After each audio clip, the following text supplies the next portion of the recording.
What's up? What's up? It's your boy, Cyforce, aka the Cyforcer, aka Darth Psychosis. And this video is about, the title, my review on the Shockumentary. the Shockumentary about Umar Johnson by Lenon. Now, the reason why Lenon did this video is because, first of all, he feels that it's a scam, which I agree. I think it is a scam. He's not being truthful. There's certain things I like about Umar Johnson that kind of had me, had me feeling his message. One was the fact that he loved black people. He loved black hair.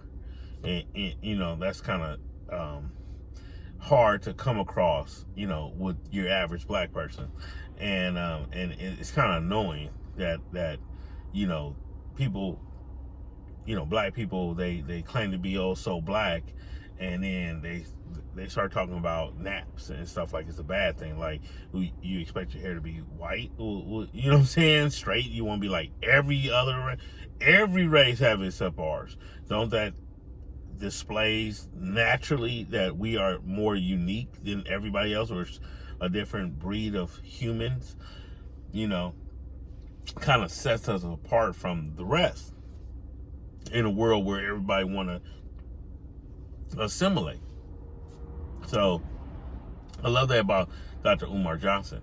But his actions, words don't coexist. He had this dispute with General Seti, and he started trying to get gangster, and I'm like, dude, you got a doctorate degree, you're a schoolboy, you know what I'm saying? Or not you can't just necessarily, there's Dr. Eric Thomas, he's not exactly a schoolboy.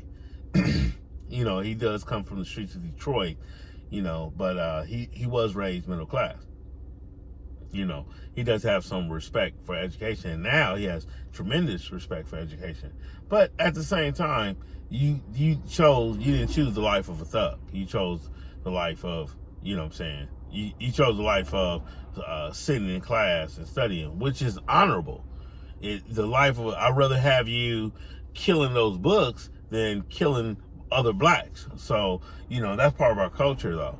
Part of our culture is we gotta be tough, we gotta be thugs, and stuff like that. And that was the culture, to me, that's handed to from our oppressor. Our oppressor gave us so much: how to hate our hair, what to call ourselves, aka the N-word. You know what I'm saying? What books not to read, which is most of them. You know what I'm saying? So our oppressor kind of gave us this identity, and it's not like clean cut. It's not like clean cut. It's not like some white man knocked on every black person's door and said, this is how you're supposed to act. It was more of,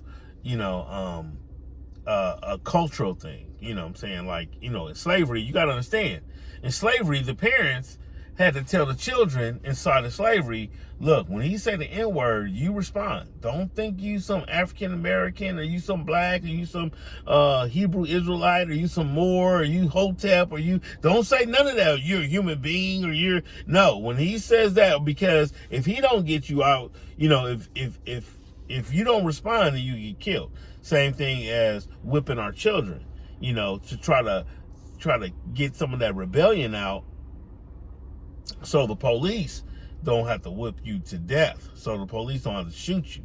You know what I'm saying? Or the slave owner don't have to flog you. So yeah, so it was a bit of the breaking black man down, better to break him down than him going out there in the world getting killed. And traditionally we had these parenting ideals passed down to us, and we haven't really rethought it, So with Umar Johnson, a lot of times his words and his actions don't coexist.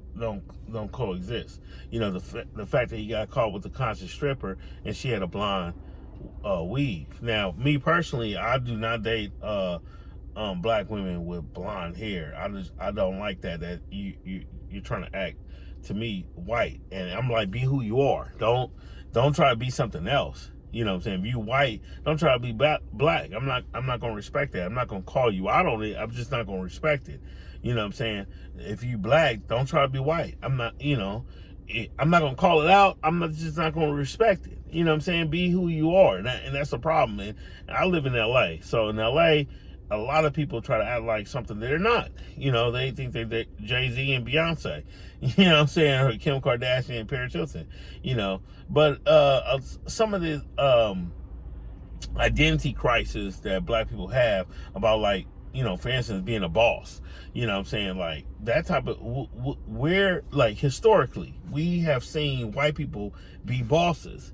So now you want to be a boss. And, you know, are you imitating whites, or are you employing people? Are you an employer? Because then you can call yourself a boss. You know what I'm saying? If you're an employer. And then employers don't walk around, I'm a boss. Employers are too concerned of meeting payroll. So, you know, and paying people so they can feed their families and buy houses and stuff like that. So that's the main concern about an employer. So that's another thing that black people have. We're more interested in titles. I want to be the president. I want to be this. Instead of getting the money to live the lifestyle that you want and feed your family. You know, because that's the most important thing. Living the lifestyle that you want and feeding your family rather than the title. You know, and we too wrapped up on the title. Also, that's what Umar Johnson problem is. You know, I'm the most requested scholar in the world. I'm the Prince of Pan-Africanism. I'm this, I'm that. You're everything but the principal of the school. You ask people to donate so you could build.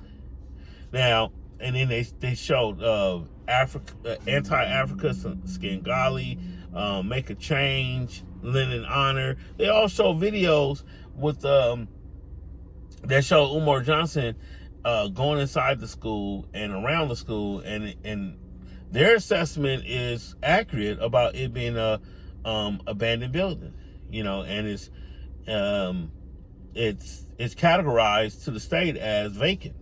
You know, so. You know, and then it's like, well, we need money for this, we need money for that. Well, Eli from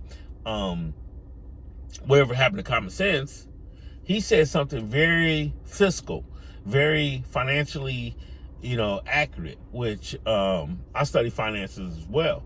And in business, money is not the problem in business. The problem is you knowing what you're doing. And the problem is you having a strong enough, loyal enough, dependable enough team. Because business is a team sport. So if you don't have a team and you relying on money, you're thinking like a person who don't have a business.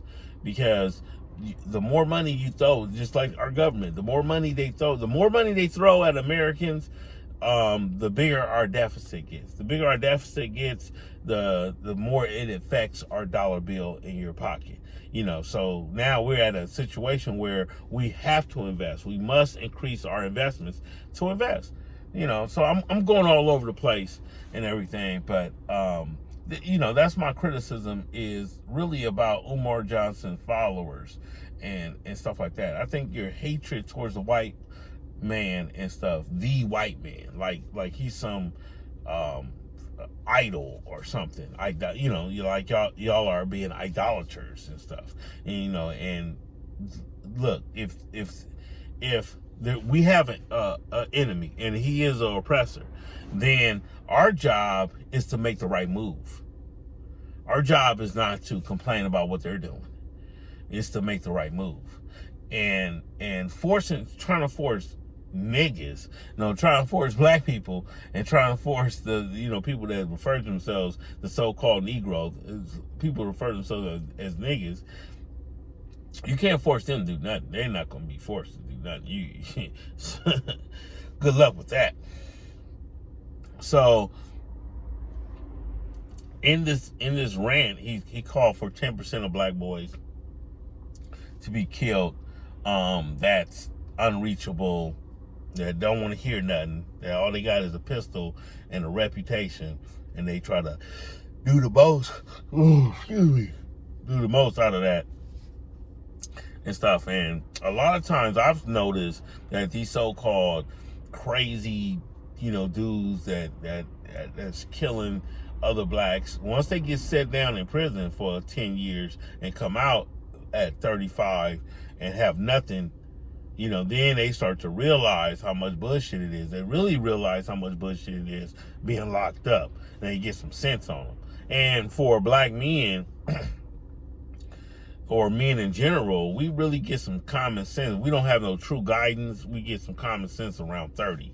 You know what I'm saying? In your 30s and stuff. So to count out those 10% of black boys and stuff is very harsh, because a lot of them grow up to be upstanding human beings and stuff, coming out of prison or whatever. They come out to be, knowledgeable and conscious and you know what I'm saying? So that is a failure in and of itself. And I'm going to tell you something like this. In the streets, all gangs across the country, they know how to defend themselves. They defend themselves at all times from the police and they aka opposition. From the ops, and they look at headlights and determine if that's police or if it's a familiar car, if it's one of the homies' cars or a stranger's cars, if it's one of the neighbors' cars, or something like that. They memorize every car out. They know how to defend themselves. So imagine imagine a group of conscious black men going out to talk to and preferably kill 10% of these boys. It's going to be a slaughter on both sides. It's going to be a slaughter. It's going to mainly on the conscious black side, because they live that life. They live it. They have nothing to lose. They live it. Some of those conscious brothers that he wants to do it, maybe, have families, have jobs and stuff like that. These cats don't. They rely off the grid. They rely totally against the system. So I don't know what he was talking about right there and stuff. And the preying on black women and stuff. He have 2 kids that he did not raise, that he barely knows. He didn't even know the middle name of one of his child, and that's just, been on child support for 17 years, but want to have a school for black boys, and neglected daughters. So right there, that shows the misogynistic, mentality of him. He refers to himself as alpha male, so he think he has to crush more cookies, he call it, or that means have more sex with women. And it kind of gives him the right, since he's saying, well, I'm the alpha male, so I have the right to crush more cookies and not look at women as equals, look at women as something lesser. And isn't that the fight we're trying to fight? Like so-called white supremacy, where whites look at us as lesser than, and we're fighting against that and stuff like that. And just a side note, Tiger Woods, Oprah Winfrey, Jay-Z, LeBron James, they don't look at them as lesser than. They can, what I'm saying? They're like, I wish I was that lesser than. It's a whole new era and stuff, especially with this LGBT community, because a lot of times you're like, well, if you don't like blacks, you really don't like gays, what I'm saying? And the politics is storing towards the LGBT, aka through Hollywood. And I have a disagreement with that, because how can Hollywood promote the LGBT community and Hollywood is running around with so many pedophiles that they try to, Corey Feldman was trying to come out with a documentary of how he got molested, him and Corey Haim. Corey Haim committed suicide. What I'm saying? They did a couple of movies in the 80s and they disappeared off the map. You probably saw them in public, maybe, but they disappeared off the map and stuff. And Corey Feldman was trying to come out with a documentary, they trying to shut down, about the pedophilia and stuff. And these pedophiles want to promote the LGBT community. I'm like, some of the LGBT community y'all created by pedophilia, by touching on them. What I'm saying? Some of them, I don't know, they say, oh, it's natural, it's this. They want to spew all this stuff, but you talk to them one-on-one. You talk to a regular lesbian one-on-one, she'll let you know, I've been raped by my uncle. My older cousin was molesting me. What I'm saying? Stuff like that. So miss me with that. But on a side note, because of the LGBT community, a lot of people have to question, you know, is hating blacks going too far? Is hating this type of, you know, people going too far? So, you know, so it goes both ways. But I'm against the should they have rights? Should they be discriminated? Hell no, they shouldn't be. Nobody should be discriminated against. Women, gays. If that's your preference, that's your preference. You know, if you think that women are lesser than you, then how can you say it's bad for white people to think that they greater than us? You know what I'm saying? And you know, so you know, you're being a hypocrite right there. Right there, you've been a hypocrite, and you're not fighting for freedom, you're fighting for yourself. And just say it. Like, hey, I'm fighting for me, I'm fighting for me to have more money, I'm fighting for me to have more females, I'm fighting for me. You know what I'm saying? People respect the honesty. That's why people respect gangsters so much. Because they're honest with it. Hey, I'm in the streets, I'm gonna do what I gotta do. You know what I'm saying? Nobody was there for me. Get out of my way. You know what I'm saying? That's, you know, they're direct and, you know, and they're honest about their position, and that, or they stand up for their position. So, and that has a lot more honesty than, you know, someone like Dr. Umar Johnson saying he's for black people, but then name calling all these people, you know, the beef with General Seti. He try to get real gangster. You use colorism, like you light skinned, you a cracker because you light skinned and I'm more. I'm like, that's what women. That's what women. I thought that was what women say, you know, or I'm more attractive than this guy. I'm like, that's what what are you, dude? No, men don't talk like that. Sorry to say. Men don't talk like that. So who really raised you? His father was even on the Shockumentary, you know, not speaking against it. The father made a video and he put that in the clip and stuff about, you know, are you gonna teach these boys how to be thugs? You going around talking about the goons. So you're extremely contradictory. In one sense, you're saying you got to kill some of these goons. In another sense, you want to use them. You want to use them and you want to kill them. Like what? Come on. Look, the Black Panthers was infiltrated by blacks. Malcolm X was shot by blacks. You know what I'm saying? So your hatred for white people is irrelevant. This is about economics and it's about character. That's what it is boiled down to in a human being. You know, they created racism to justify their economics. And in China, they're all Chinese, so they don't have to use racism. I mean, they can't use racism, but they still have a means of justifying their economics with the lower class and the caste society and stuff like that. Same thing with India, where they're all Indian, so they can't use racism, but still that economic thing come into play. And with blacks, you know, now they're trying to elevate. See, we're in 2021, they're trying to say that, hey, we're all Americans, so y'all should be upper middle class and let these immigrants be lower class. And some Americans didn't get that memo, and you know, there's some Americans that's lower class competing with these immigrants, and the immigrants are trying to get the upper high class. You know what I'm saying? So it basically boils down to class. It's this pyramid scheme. You know, the few at the top that owns most of the wealth, and the masses at the bottom, and they try to divide us. Now, I seen Judah and the Black Messiah, and Fred Hampton went to whites. You know, went to racist whites, you know, to try to unite. And I thought that was very interesting, because in revolution, you need about 40% of the country. You need about 60% of the country's support, and you need about 40% of the country, you know, to really be serious about overthrowing the government. What they did in China, what they did in Russia, you know, the French Revolution, you know, they didn't have the problem of black versus white.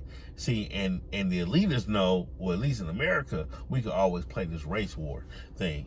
You know what I'm saying? So you're not even targeting the right people. Even with the cops, they're just worker bees. You know what I'm saying? You're not going after, in chess, you're not going after the king.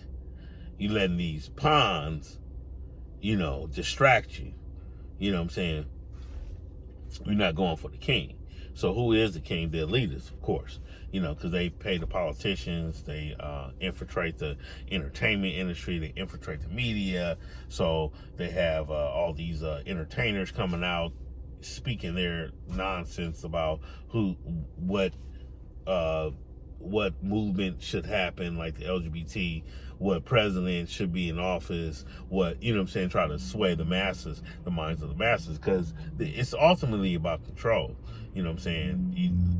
Like Fred Hampton was saying, the power is in the people. Where there's people, there's power. So it's beneficial for the people at the top of the pyramid to control the masses, because that's main power. But if they lose that power, that people at the bottom gonna run up to the top and take, and try to distribute the wealth, make it a cube.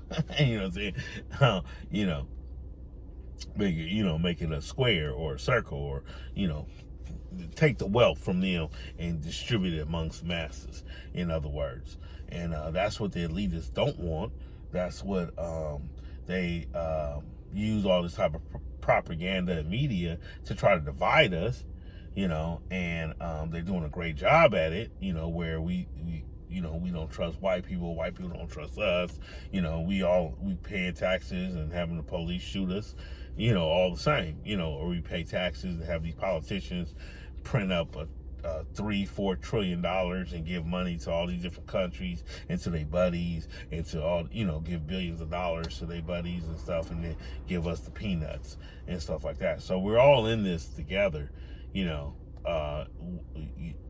poor, the middle class, the working class. We're all in this together, and we can't see it, and Dr. Umar Johnson, his rhetoric about, crackers and white people and stuff like that, but he be on DJ Vlad. I seen him on another white talk show and stuff like that, and then he want to turn up when it comes to Lord Jamal, and Lord Jamal just exposed him. He just, that video with Lord Jamal, that's not even in the Shockumentary, but that video with Lord Jamal really, told, when he was talking about who else is trying to build a building, and it was like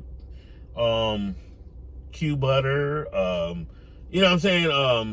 Lord Jamal's father-in-law, he was saying that who else, they're not building it, it's not a one like I'm trying to do. It's not, you're trying first, second, it's not coming to fruition, and third, you keep collecting money. Now, I touched on this point a little bit with Eli and whatever happened to common sense, and he said something very financially accurate, which is, think about it. You're not going to pay teachers with donation money. You're not going to pay insurance with donation money. You're not going to keep the lights on with donation money. And what if that donation money runs out? Then the lights go off? Then the teachers don't get a paycheck? Then, this is the thing about being a boss. Being a boss, you got to worry about overhead at all times. It can't be like, oh, we don't have to pay our electricity. I'm going to buy an $80,000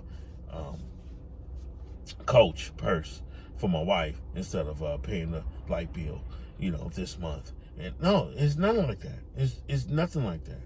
You got to make sure everybody, you got to make sure your books are transparent, or that's blatantly illegal. You can't just run a business and just put all the money in your pocket. I mean, it's a lot of responsibility being an employer. And, in the Lord Jamal, Dr. Umar Johnson video, he was like, well, I'm the most qualified. He was like, yeah, but not in real estate and business. You're the most qualified in psychiatric medicine. Now, somebody else said, I think it was Taz, he was saying that you got to stay in your own lane. You know what I'm saying? Like, what are you doing? If you have a doctorate degree in psychology, you have a doctorate degree in psychology. You can't be a world-renowned psychiatrist and a brilliant real estate investor and a brilliant business person and a brilliant, you don't have a website, people aren't transparent. And this was strange in the Lord Jamal and Dr. Umar Johnson video, and I got the links from whatever I say about whoever having common sense, Lenon Honor, Lord Jamar. I got the links all down below. But one thing that was very interesting was the whole idea of Dr. Umar Johnson saying, "Hey, my Cash App, my PayPal, my PO box." And then in the interview, he was saying, "Well, I'm the most requested scholar. If you haven't been donating, I've been doing this for 6 years, really 10 years, really since 2009, and the receipts was out in the Shockumentary. We've been saying I've been doing it for 6 years. If you haven't donated, then you're not going to donate. So I'm not going to answer no questions. Either donate or not." And then he started giving his donation information again. I'm like, what? Well, if I was Lord Jamar, I'd been like, no, homie. You said nobody else is going to donate. So why do you even say your information in the first place? You know what I'm saying? You say people got questions and they email you. So why are you giving out your information if everybody know about you? If everybody know how to get in touch with you? So, and if they haven't donated by now, they're not going to donate. Why are you giving out your information? So that he be conjuring contradictions and stuff, and he just got very adamant and stuff because he's saying, "Oh, the haters." Well, yeah, people gonna hate if you take single parent money from single parents, and don't produce a school. I mean, it's obvious you bought the building, so you continue to scam. So you need more money. Oh, to do the renovations. Now, in the video, in the Shockumentary, it talked about some people that reached out. It talked about a plumber that reached out that said he had 36 hours of volunteer time that his company pays. He was from a well-established company. He had HVAC people, electricians, and they was ready to go, and it was about to. Umar didn't have to pay them because their job would have paid them to do the volunteer work, and they loved the idea. And Umar did not get back to him, and I was like, dude, you could have made this. And it's like, man, when you really set something out to do something, it could really happen. Like, any plans or goals or dreams you got, it could really happen if you just step forward and try to make it happen. And well, what happened with Umar was he just wanted the money. That's what he told Lord Jamal. All I need is money. All I need is money. That's a huge red flag. In business, it's never the money that makes the business. Okay, Jeff Bezos. He started in his garage. But he knew. His company told him that he was working for. His company told him that, they did surveys, and they said that internet sales is increasing by 2,000%. So all he knew was he could get an internet business and keep building that business. He knew this. And now he's the richest man in the world. Not because of the money, nobody fronting him money or anything like that. It started, internet, it started very cheap. Internet, a website, you can start with $300-400. You know what I'm saying? $300-400. Umar has claimed to have 750,000. That was in 4-year span. But it goes back to he was collecting money since 2009, and he's still collecting money now. So where is the rest of this money? And he's still sticking to his guns of only got 750,000. That's where the money going for I'm like, you are just lying now, because the receipts, and you are saying two different things, but you said it before, about how you want to use the Goonie Goons, but you want to kill 10% of the goons. The contradiction, you steadily having contradictions, and I think the people's, and this is the problem with the followers, the people's hatred towards whites blinds them about what Umar is trying to do, or blinds them from their contradiction. And come on, man, all whites are evil. You can't trust all whites. That means you can trust all blacks. Can you trust all blacks? Let me tell you something. I've been studying people, Let me tell you about people. People could be great or horrible. And they could be in between, mediocre. Let me tell you something. White people, they look down on each other. What family you come from? What college you graduate from? Are you trailer trash or not? Latinos, they call ICE on each other. Not on a massive scale, but they do. They call ICE on each other. And the Border Patrol, most of them are Latinos.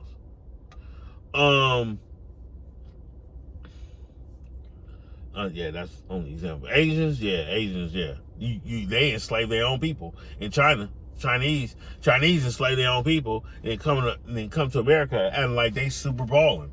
You know what I'm saying? Knowing that they got 1 billion people back at home enslaved, slave labor. So don't sit here and tell me that all whites are united and they have these all white meetings and they all be on Zoom, all 200 million of them just be all in agreement and stuff, and you're gonna be the M&M and you're gonna be part of the stop it. Knock it off. Even with Jews, there's a section of white Jews that's not Jews at all that claim they're Jewish. Jewish is of or relating to the black Jewish race.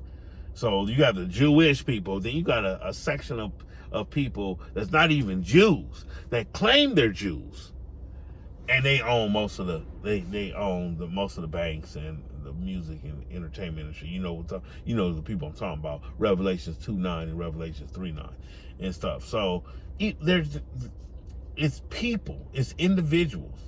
You can and Dr. Martin Luther King hit it on the nail. It's your character. You rather have a coward that's black? I'd rather have an honorable enemy. Not to show me mercy, but to show me how to be a man and how to fight another honorable man. Because to fight another honorable man, I have to be honorable. I could be sleazy and stuff like that, but his honor is going to prevail. So I'd rather have an honorable enemy, and that makes me stronger as a person than a cowardly ally. And that's character, honor, courage, honor, integrity, loyalty. These are all characteristics. I don't want to have allies that don't have character, that don't have integrity about themselves. You know what I mean? That would diminish your whole revolution before it starts. And to have a revolution, like I said before, you need at least 40% of the masses. So is that what Dr. Umar Johnson doing the scam? It's clear as day, and you got to hear some of his negative rhetoric to see like, because he go in there and he still talk about with Lord Jamar. He was frustrated because they didn't talk about how the white supremacy is affecting the black boys in the schools and how he wanted to spit out his pro-African rhetoric to get people hooked in and have people he didn't want to talk about the controversy to lure people away.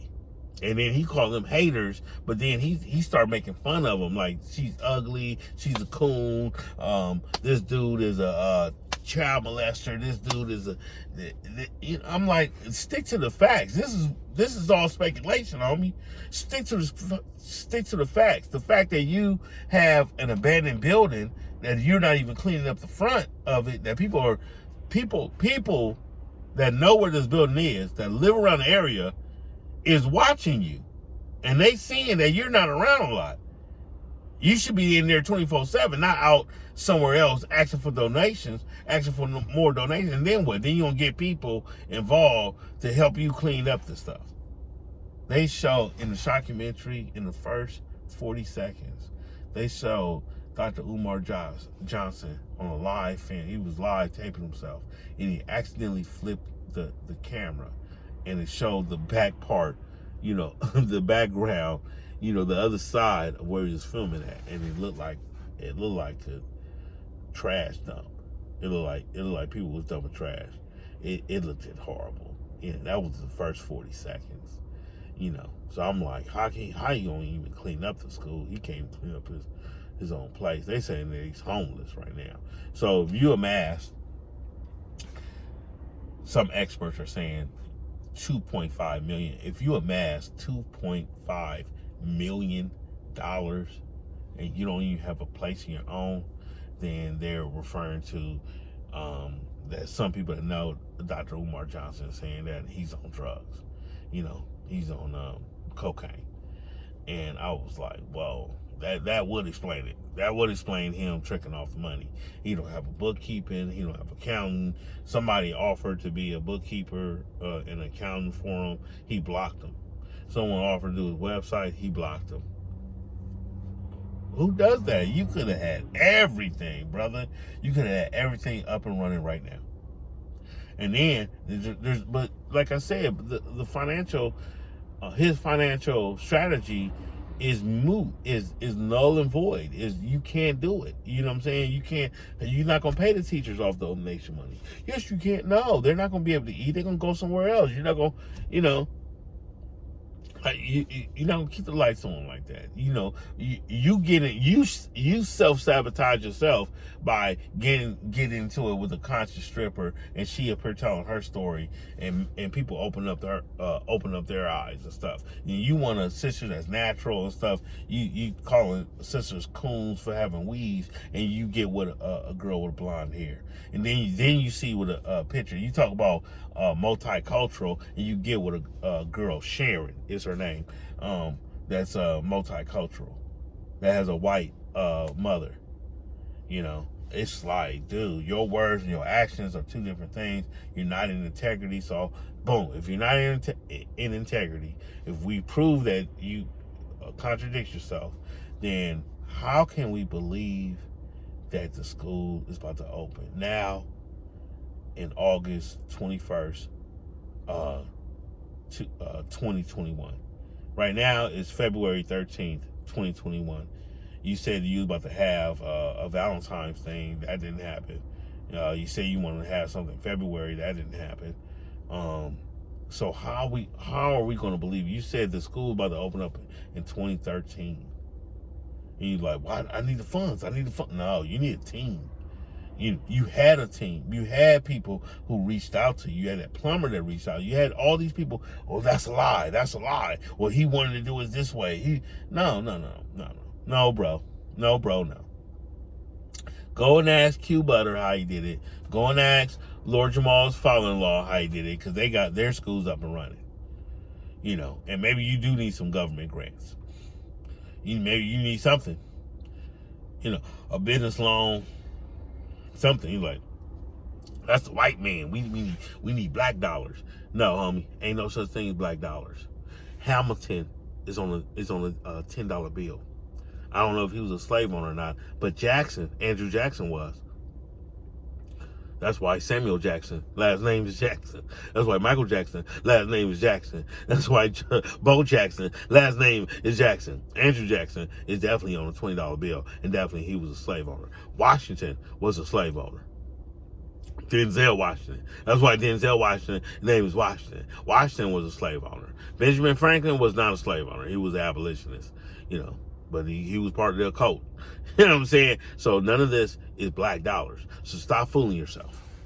A bank loan is a bank loan. They just want their money back. That's a simple business transaction. And another thing Eli said was, in the world of debt, money is now debt. In 1971, they took the dollar off of the gold standard, meaning money is officially debt, meaning that you have to get into debt in order to get rich, or you have to get into debt in order to get a lot of money. You can't do it one by one, because if it's going to take you 10 years to accumulate $10 million, if you'd have did it in 90 days 10 years ago, you'd have got a lot more than what you can get right now if you had 10 million. You know what I'm saying? So if you take 10 years to make $10 million, 10 years ago, you could have got a lot more. 10 years later, that 10 million could get you a lot less. You hear me? You get you a lot less. And I'm talking about the payroll. I'm talking about the electricity. I'm talking about a lot less with everything. This is what I mean by money is debt. So you're preying on blacks that don't know nothing about business, that don't know nothing about finance, and the educated blacks we see through your game. So, last, this thing about stay woke, homie, I knew about Malcolm X when I was 3 years old. I was born Muslim. My parents told me about him at 3. They had a picture of him. They told me about him at 3 years old. I knew about Illuminati in the early 90s. I'm ciphering with other Muslims. If ever I want to talk and get more information about the Illuminati, I'll talk to Muslims. One time I had to ask a Muslim, how do y'all know so much about the Illuminati? And he was like, man, he said, every meeting we have, they say, hey, look to your left, look to your right. Somebody's an agent in here, But, so stuff y'all just now got woke for, bro. I just got reawakened about the power of the media. The power of the media to make you think that some butterball named OJ is the mass murderer, is the ruthless most terrorist, or is Cobra Commander, the ruthless terrorist organization in Germany. You want us to believe that ISIS, who don't even have a country of their own, is trying to take over the whole entire world. Can't they start with a country? I mean, they started with a city. They got a couple of cities or whatever. It don't even make sense. Everybody in the world wants the same thing we want, to feed our family. They want a Starbucks and a strip club. If some people don't think it's so horrible and don't go, I think it's horrible. I don't go. I don't even know how he met the conscious stripper at Umar Johnson met the conscious stripper at a book club. But you know what I'm saying? He didn't go to the strip club. I ain't gonna put that on him. Because that would just killed it all for me and stuff. But I'm not going to no strip club, because I'm gonna tell you like this. I'm not gonna go to the strip club because I don't look at women. I don't objectify women like that. First, but second, those women, their minds are distorted, And I was talking to a female about that, and she was like, well, I used to be a prostitute. Men ain't gonna care if you was a stripper or a prostitute. They ain't gonna love you and woo this. I said, no, the problem ain't the man. The problem is the woman. She gonna look at every nice guy as a trick. And she gonna look at every horrible dude as my love, my true love. Yeah, that is warped. Your mind is warped.